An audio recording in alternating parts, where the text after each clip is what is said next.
Hello friends, good morning, welcome back to my new blog. আশা করি তোমরাও খুব ভালো আছো, আমিও খুব ভালো আছি। চলো আজকে দিনটাকে শুরু করি। তো এখন ঘড়িতে বাজে 7টা 5।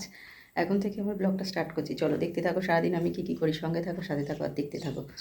সকালবেলায় এখন সকালবেলা উঠেই মুখ মুখ টুক ধুয়ে ফ্রেশ হয়ে চা খাওয়া হয়ে গেছে। আর এখন গেছি রান্নাঘরে। রান্নাঘরে খানিকটা একটু বসিয়ে দিয়েছি, ভাত চালটা বসিয়ে দিয়েছি। আর এবারে যা হবে করব। মাছ ছিল ফ্রিজে, কিছু বার করে রেখেছি ওটাকে। আর ওটা ভাবছি ভেজে নেবো, বেশি নেই যেহেতু। তো এরপরে টিফিন টিফিন করার ব্যাপার আছে। চলো।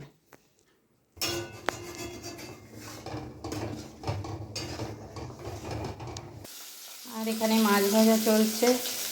আর 3 পিস মাছ ছিল, ওদের ভেজে দিই। আর আবার ডিম করবো, কেন মাছ আজকে আর আনতে বারণই করলাম। এই কটা আগে না করে নিলে রয়ে যাবে। আলু পটলের তরকারি, এখানে পরোটা হয়ে গেছে। আর এখানে হচ্ছে ডাল। আর পাপার জন্য ভাত বাড়ছে, ও ডাল আলু সিদ্ধ আর মাছ ভাজা দিয়ে খেয়ে যাবে। ওর ডিউটি বেরোনোর টাইম হয়ে গেছে, ওকে রেডি করে দিতে হবে। টিফিন গুছিয়ে তারপরে আমাদের করবো। আর প্রচণ্ড গরম এখানে, সকাল থেকেই গরম। আর রান্না সেরে নিয়ে চলে এলাম রান্নাঘর পরিষ্কার করতে। অনেক দিন হলো প্রায় রান্নাঘরটা পরিষ্কার করা হয়নি, তাই ভাবলাম আজকের সময় যখন আছে তো রান্নাঘরটা আজকে পরিষ্কার করেই নিই। আর তেলচিট এত পড়ে গেছে, আমার অল্প নোংরা হলেই অল্প থাকতে থাকতে পরিষ্কার করে নিই। আর দেখে থাকতে পারিনি, ওই জন্য আবার ঘর মুছতে এসে ওপরের দেয়ালগুলো পুরো সার্ফ জল করে পরিষ্কার করে নিলাম।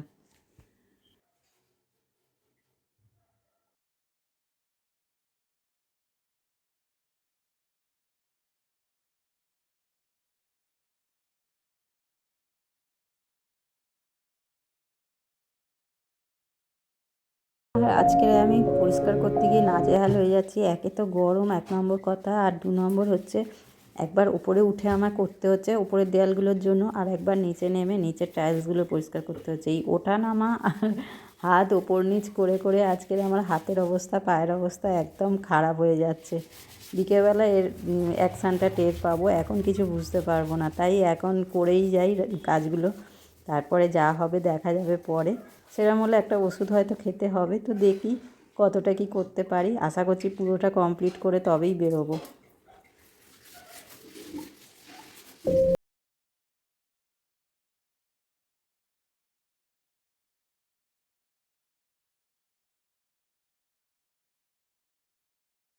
আর রান্নাঘরটা গুছিয়ে নিয়ে চলে এলাম ঘরে। ঘরগুলো পরিষ্কার করারও ব্যাপার আছে। আর এই তাড়াহুড়ো করছি আমি এই কারণে, বেলা অনেকটাই হয়ে গেছে। কেন রান্নাঘর পরিষ্কার করতে করতে এতটাই টাইম লেগে গেছে, আবার ঘর মোছাও বাকি ছিল সেই সময়। তো ওই জন্য তাড়াহুড়ো করে করছি আর কি। আর এইগুলো না অনেক দিন ধুলোও পড়ে গেছে, মোছামুছিও করা হয়নি। তাড়াহুড়ো করে কাজ করে চান করে নিই। আর মোছামুছিগুলো প্রত্যেক দিন করতে পারি না, তাই 2 দিন 1 দিন ছাড়াই আমায় করতে হয়। আর আজকে দেখলাম সেই যখন কাজে হাত দিয়েছি তো পুরো সবগুলোই একেবারে পরিষ্কার করে নিই। তো ওই জন্য টেবিলগুলো পরিষ্কার করলাম। আর দেখো, সোনাই যত রাজ্যের জিনিস এখানে তোলা, কোথায় ওর খেলনা, কোথায় পাখা, কোথায় বই, সব কিছু, পেন, ঘড়ি, সব কিছু নিয়ে জলের বোতল, সব কিছু নিয়ে ছড়িয়ে ছিটিয়ে রেখে দেয়। আর সেইগুলোকে পরিষ্কার করে সরাতে সরাতে আমার এতক্ষণ টাইম লেগে যায়। আর কাজ করতে করতে বুঝতেই পারিনি বেলা অনেকটা হয়ে গেছে। ঘড়িটার দিকেও তাকায়নি, তাই আজকের মনে হচ্ছে বেলা অনেকটাই হবে। আর চারিদিকে তো নোংরা করে রেখে দিয়েছে। আর ধুলো তো মানে কোত্থেকে ধুলোগুলো আসে বোঝাই যায় না, বুঝতেই পারি না কোত্থেকে, অথচ চারিদিকে ঘরদোর পরিষ্কার করে রেখে দিই আমি। তো যাই হোক, পরিষ্কারগুলো করে নিই, নিয়ে তারপরে এবারে ঘরদোর মোছামুছির কাজে হাত দেবো।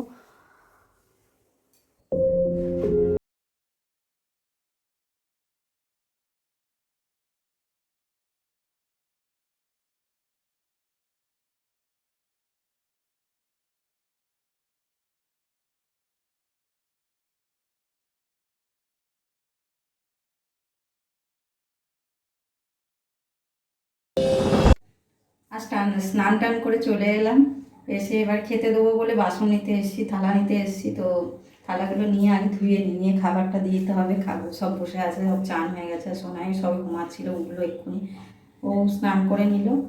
আর এবার সবার যেহেতু স্নান হয়ে গেছে ওই জন্য এবার ভাতটা বাড়ি গিয়ে ভাতটা দিয়ে থালায় দিয়ে তারপরে খেতে বসবো। আর তার আগে তোমাদের আজকে শেয়ার করব আমাদের কিচেন ট্যুরটা। আজকে এতক্ষণ ধরে পরিষ্কার করতে করতে অনেকটা টাইমই লেগে গেছে, কেন আজকে দেয়ালগুলো সব পরিষ্কার করেছি, এই টাইলসগুলো সব পরিষ্কার করেছি। অনেক দিন পরিষ্কার করা হয়নি, সেই রং হয়েছিল তখন পরিষ্কার করা হয়েছিল, তারপর থেকে আর করা হয়নি। এবার পাপার বিয়ে গেছে, তারপরে এমনি অনেক দিন কেটেও গেছে, সেই থেকে আর পরিষ্কার করা হয়নি। তো আজকে ভাবলাম ধরেছি যখন পুরো সবই পরিষ্কার করে নিয়ে তারপরে ঝাড়বো। তারপর দেখো এবার পুরো দেয়ালগুলো পুরো আমি সার্ফ দিয়ে দিয়ে পরিষ্কার করেছি, লাইটটা খালি পাড়া হয়নি। আর এই দেয়ালের ওপরটা পুরো না, এই যে তাকের ওপরটা পুরো চিটচিটে হয়ে গেছিলো। আর কাগজ থাকে, কাগজটা নেই বলে পেপার পেতে দিত, পেপারটা নেই, শেষ হয়ে গেছে বলে আর পাতা হয়নি। তো ওই জন্য এইখানটায় বেশি কিছু রাখিনি, 2-3টে জিনিস রেখেছি, কৌটো রেখেছি, আর বাদ বাকি রান্নারগুলো এখানটায় রেখেছি পরিষ্কার করে। সবই পরিষ্কার করা হয়ে গেছে। আর গ্যাসটা তো ঝিঁকগুলো লাগানো হয়নি, কেন পরিষ্কার করে আলাদা সাইডে রেখে দিয়েছি, এটা পরে লাগাবো। তারপরে হচ্ছে এই দেয়ালটাও পুরোটাই পরিষ্কার করেছি, দেখো কি চকচক করছে এতদিন পর। আর আমার না ওরকম চিটচিট করলে ভালোও লাগে না, তাই জন্য পুরো সবই ওপর থেকে পরিষ্কার করে দিয়েছি আজকে। এই দিকেও করে দিয়েছি, আর এই বাক্সটার উপরে তো হাতই পাইনি আমি, আর এইগুলো পুরো কোণ টোনগুলো সব পরিষ্কার করে দিয়েছি। আর তাকটা এইভাবে গুছিয়ে রাখলাম, যদিও পরিষ্কার করে এক সাইড করে। এখানটা হচ্ছে তোমার চামচের জায়গাটা, আর এখানে টুকটাক মশলার কৌটো আছে 2-1টা, আর মিক্সারটা এখানটা রেখেছি। এটাকে আবার প্যাকিং করে রাখতে হবে, কেন তেল পড়ে তো, তেল চিটচিটে হয়ে যায় রান্নাঘরে যেহেতু থাকে। এটাকে আমি প্যাকেট মুড়িয়ে রেখে দিই। আর তাকটা সবই পরিষ্কার করা হয়ে গেছে। আর নিচে এখানটায় বাসনগুলো গুছিয়ে রাখা আছে, এখনও বাসন আছে সেগুলো গোছানো হয়নি। আর নিচে যে আটার জায়গা, জায়গা সব রাখা আছে, সেগুলো পরিষ্কার করে দিলাম। আর এখানেও তাই, মানে বাসন আমার অনেক, তো তাই এখানে ওখানে করে রাখা আছে। আর যেহেতু আমার কোনো বক্সের ব্যাপার নেই, ওই জন্য সবই দেখা যায়, দেখতেও বাজে লাগছে বুঝতেই পারছি, তাও দেখাচ্ছি। এখানে কিছু কৌটোগুলো রাখা আছে, নিচেও তাই কিছু কিছু জিনিস রাখা আছে। আর এইটা হলো আমার রান্নাঘর, আর এই রান্নাঘরেই সারাদিন আমায় থাকতে হয় এই গরমে। আর আমার থাকা মানে রান্নাঘরেই বেশিরভাগ সময়টায় থাকা, তো ওই জন্য পরিষ্কার করে না রাখলে না নিজেরই কেমন লাগে। এইখানে নোংরা হয়েছিল জানো তো, এইখানটা, তো এইগুলো পুরো সার্ফ দিয়ে পরিষ্কার করলাম, নিচের দেয়ালগুলো। আর এইগুলো যেহেতু পরিষ্কার করা যায়, ওই জন্য ভাবলাম একেবারে করেই করছি যখন, তো ওই জন্য করে নিলাম। আর এখানে বাসনগুলো মাজাগুলো রয়েছে, এগুলো গোছাবো পরে, এখন আর ভালো লাগছে না।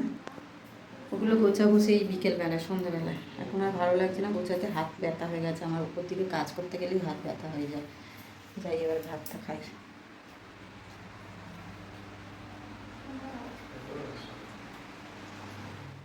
আর সবাইয়ের ভাত দেওয়া হয়েও গেছে, আমি জাস্ট ক্যামেরাটা ধরেছিলাম বলে বুঝতে পারিনি, ওরা বসে পড়লো, তারপরে আমিও বসে পড়লাম। খাওয়া দাওয়া কমপ্লিট হয়ে গেছে, এবারে একটু শুতে যাব। ঘরের ভেতরে অন্ধকার বলে ওই জন্য এখানেই ক্যামেরাটা অন করলাম। পুরো অন্ধকার অন্ধকার করে এসি চলছে ওই জন্য।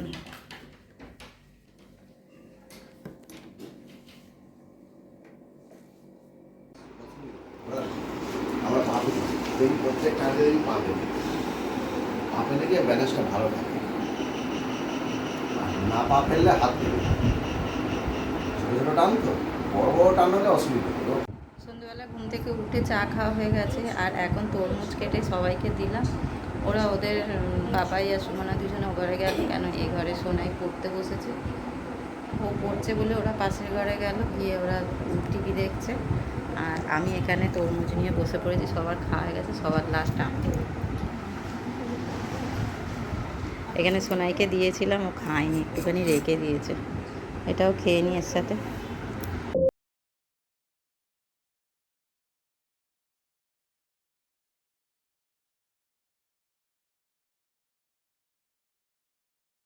এত দানা, দানা বাঁচতে বাঁচতে মাথা খারাপ, ওই জন্য ছোটো ছোটো পিস করেছি যাতে দানাগুলো বেরিয়ে যায়। আর সন্ধ্যে থেকে বসে বসে সময় কেটে গেল, শুয়েই ছিলাম, শরীরটা যে ভালো লাগছে না, হাতটা যন্ত্রণা করছে, কেন রান্নাঘরটা পরিষ্কার করেছি না, আর আমার উঁচুতে হাত দিয়ে এরকম ঘষাঘষি করলে না প্রচণ্ড হাতের যন্ত্রণা হয়, হাত আসলে উপর দিকে করে সব দেয়ালগুলো ঘষেছি, ওই জন্য হাতটা ব্যথা হচ্ছে। শুয়েই ছিলাম, তো এখন এবারে যাব একটু স্কুটির ট্রেনিংয়ে, কেন প্রত্যেক দিনই বেরোতে হয় সন্ধ্যাবেলা করে, সেটা বলিনি আগে যদিও। তো যাই হোক, ওদের দুজনার করা হয়ে গেছে, মানে সুমনা ঘুরে চলে এসছে, এবার গেছে সোনাই, ও এলে তারপরে আমি যাবো। তিনজনকেই এখন রেগুলার ট্রেনিং চলছে। সোনাই তো অলরেডি শিখেই গেছে, ও 2 দিন ধরতে হয়েছে, হয়ে গেছে। আমারই একটু টাইম লাগবে মনে হচ্ছে, কেন ভয়টা কাটাতে গেলে একটু সময় লাগে যদিও। ওই কারণে রোজই একটু করে বেরোচ্ছি। আজ শরীর টানছে না, তাও আমায় যেতে হচ্ছে, মানে একটা মনের ইচ্ছা, এটাকে করতেই হবে, এটাই ভেবে নিয়েছি, শরীর খারাপ হোক যাই হোক যেতে হবে। তো ওই জন্য রেডি হয়ে বসে আছি, জামা পরে যাব। পাপাই আসুক, এখন পাপাই নিয়ে যাচ্ছে সবাইকে, ওর অফিস করে এসে বাড়িতে এসে সবাইকে নিয়ে যায়। তো যাই হোক, ও এলে আমি বেরোবো। আর ব্লগটা কতদূর করতে পারবো জানি না, ফোন তো বাড়িতে রেখে যাবো, ফোন নিয়ে তো যাওয়া যাবে না, যেদিন শিখে যাবো একদম সেদিনকেই দেখাবো। তো চলো এখন রাখা যাক, পরে আবার আসছি। আর বাইরে থেকে ঘুরে চলেই এলাম, আর ওদিকে ভাত বাড়ছে, ভাত আজকে করেছে, যে রুটি করি।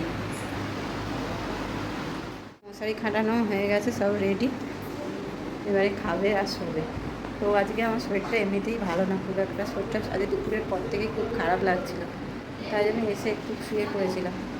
তো আজকের ব্লগটা এই অবধিই রাখলাম, দেখা হচ্ছে পরে নেক্সট ব্লগে। আর আমার ব্লগটা যদি ভালো লাগে বা আমার চ্যানেলটাকে যদি ভালো লাগে, তাহলে অবশ্যই একটা লাইক শেয়ার সাবস্ক্রাইব করতে ভুলো না, পাশে থাকা বেল আইকনটি প্রেস করে দিও। তো আজকেকার মতো গুড নাইট, টাটা সবাইকে, সবাই সুস্থ থেকো, ভালো থেকো, সবাইকে ভালো রেখো, চলো টাটা।